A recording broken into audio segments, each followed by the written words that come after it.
80 წლის მედია დემეტრაძეს, რომელსაც დაუვლის და რომელსაც იგივე სოციალური მდგომარეობა აქვს, რაც 7 წლის წინ ჰქონდა 30 ლარიანი შემწეობა მოიხსნა. მიმდინარე წლის თებერვალში მან განცხადებით სოციალურ სამსახურს მიმართა, რომელმაც მისი მდგომარეობა 64,000 სარეიტინგო ქულით შეაფასა.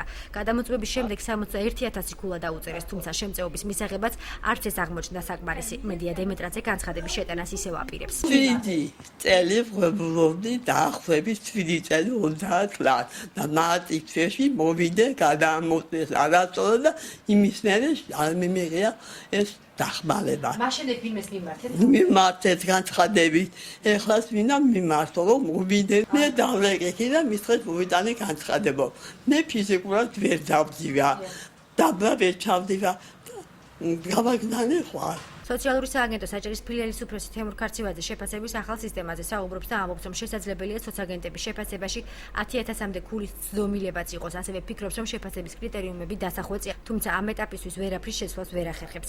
თემურ ქარცივაძის თქმით, წლების წინ პენსია 80 ლარი იყო, ახლა კი 125 ლარია, რაც მისი აზრით საბოლოო შედეგზე მოქმედებს.